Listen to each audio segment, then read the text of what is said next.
കാറ്റത്തികൾക്കുണ്ട് പുതിയ എപ്പിസോഡിലേക്ക് എല്ലാവർക്കും സ്വാഗതം. ഇന്നത്തെ എപ്പിസോഡെന്ന് പറയുന്നത് ഒരു നല്ല എപ്പിസോഡാണ്. ഇന്നത്തെ എപ്പിസോഡിൻ്റെ ഒരു പ്രത്യേകത എന്താണെന്ന് വെച്ച് കഴിഞ്ഞാൽ, ഇന്ന് വേറെ ആരുടെ അത്രയും കാണിക്കുന്നില്ല. ഏറ്റവും കൂടുതൽ കാണിക്കുന്നത് നിധിയും സുധീഷും ആയിട്ടുള്ള നിധി സുധീഷ് മൂവ്മെൻറ്റ്സ് ആണ് ഇന്ന് കൂടുതൽ കാണിക്കുന്നത്. അപ്പോൾ ഇന്ന് സ്റ്റാർട്ടിങ്ങിൽ തന്നെ ഇന്നലെ എൻഡ് ചെയ്തെടുത്ത്, അതായത് നികേഷും ഹരീഷും കൂടെ ഇങ്ങനെ സുധീഷിനെ ഒന്ന് ചെറുതായിട്ട് ഇളക്കുന്നുണ്ട്. അതായത് നികേഷ് ചോദിക്കുവാണ്, ഏട്ടനറിയാമല്ലോ, ഏട്ടനെ കാത്തിരുന്ന് കാണുന്നു, പിന്നെ അത് ചോദിച്ചാൽ എന്തിനാ ഏട്ടാ? അങ്ങനെ ചോദിക്കുമ്പോൾ ഏട്ടത്തി കരുതത്തില്ലേ അതിൽ പിടിച്ച് കയറാൻ വേണ്ടിയിട്ടാണ്, അതിൽ പിടിച്ച് സ്നേഹം ഉണ്ടാക്കാൻ വേണ്ടിയിട്ടാണ്, ഏട്ടൻ എന്തിനാ അങ്ങനെ ചോദിച്ചതെന്ന് ചോദിക്കും. അപ്പോഴത്തേക്കും സുധീഷ് ഇങ്ങനെ ഒന്നും മിണ്ടാതിരിക്കുക. അപ്പം ഹരീഷ് പറയും, ഇപ്പോൾ ഉള്ള സ്നേഹം കൂടെ പോയി കാണും എന്ന് പറഞ്ഞിട്ട് ഇവർ പോവും. അപ്പോൾ സുധീഷ് ഇങ്ങനെ പോയി കാണുമോ? ഇല്ലായിരിക്കും അല്ലേ എന്നിങ്ങനെ വിചാരിച്ചിരിക്കുന്നിടത്ത് നിർത്തി. പിന്നെ കാണിക്കുന്നത് നിധിയും സുധീഷും കൂടെ പുതിയ ഇൻ്റർവ്യൂവിന് പോകുവാണ്. വണ്ടി പോകുന്ന സമയത്ത് നിധി ഒന്നും മിണ്ടുന്നില്ല, നിധിയല്ല സുധീഷ് ഒന്നും മിണ്ടുന്നില്ല നിധിയോട്. അപ്പോഴത്തേക്കും നിധി ഇങ്ങനെ ആലോചിക്കണം, അല്ലെങ്കിൽ പളവളവളാന്നിങ്ങനെ സംസാരിച്ചുകൊണ്ടിരിക്കുന്ന ആളാണ്, ഇന്നെന്താ ഒന്നും മിണ്ടാത്തതെന്ന് ഓർത്ത് നിധി ഇങ്ങനെ ഇരിക്കുമ്പോൾ നിധി ചോദിക്കണം, അല്ല ഇയാളെന്താ ഒന്നും മിണ്ടാത്തേ?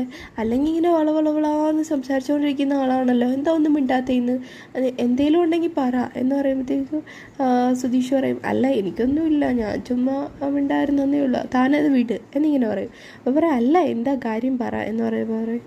ഇന്നലെ ഞാൻ വരാതിരുന്നപ്പോൾ താൻ വിളിച്ചപ്പോൾ ഞാൻ ഓർത്ത് എനിക്കെന്തെങ്കിലും പറ്റിയാലോ എന്നോർത്തിട്ടാണ് താൻ വിളിക്കുന്നതെന്ന്. പക്ഷേ താനോ, എനിക്കെന്തെങ്കിലും പറ്റിയാൽ തൻ്റെ അച്ഛനും തനിക്കും തൻ്റെ ചേട്ടനും പഴി കേൾക്കുമെന്ന് ഓർത്തല്ലേ വിളിച്ചത് എന്നിങ്ങനെ പറയുന്നുണ്ട്. ഭയങ്കര ഇമോഷണലായിട്ട് ഇങ്ങനെ പറയുകയാണ്. അപ്പോഴത്തേക്കും നിധി പറയുന്നുണ്ട്, അതൊന്നും കൊണ്ടില്ല. അപ്പം നിധി ഒന്നും കുറച്ച് നേരം മിണ്ടുന്നില്ല. അപ്പം നിധി കുറച്ച് നേരം ഒന്നും മിണ്ടാതെ ഇങ്ങനെ ഇരിക്കുകയാണ്. അന്നേരത്തേക്കും സുധീഷ് ഇങ്ങനെ അല്ലെങ്കിൽ ഏറ്റിട്ടുണ്ടെന്ന് തോന്നുന്നു, ഇപ്പോൾ ഒരു സോറി പറയേണ്ടതാണല്ലോ, ഏറ്റിട്ടുണ്ടെന്ന് തോന്നുന്നു, സോറി പറയേണ്ട സമയം കഴിഞ്ഞല്ലോ, പിന്നെ എന്താണാവോ ഒന്നും മിണ്ടാത്തത് എന്നിങ്ങനെ സുധീഷ് ഇങ്ങനെ ആലോചിച്ചിരിക്കുകയാണ്. അന്നേരത്തേക്കാണെങ്കിൽ നിധി ഇങ്ങനെ പറയുകയാണ്, അതൊന്നും കൊണ്ടല്ല, എന്നെ കുറേ ഹെൽപ്പ് ചെയ്തൊരാളല്ലേ, അയാൾക്ക് എന്തെങ്കിലും പറ്റിയാലോ എന്ന് ആലോചിച്ചിട്ടാണ് ഞാൻ ഇന്നലെ ഉറക്കൊളച്ചിരുന്നത്.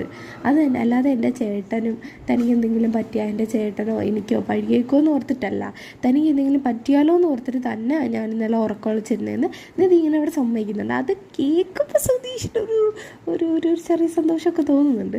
അത് കഴിയുമ്പോൾ ആണെങ്കിൽ പിന്നെ സുധീഷ് പറയും, ആയിരുന്നു അല്ല, പക്ഷേ ഇന്നലെ അങ്ങനെ പറഞ്ഞപ്പോൾ എനിക്കൊരിത് എന്ന് പറഞ്ഞിട്ട് അവർ പിന്നെ സുധീഷ് ഇങ്ങനെ വായടയ്ക്കാതെ സംസാരിച്ചുകൊണ്ടിരിക്കുക, സംസാരിച്ച് നിർത്തുന്നില്ല.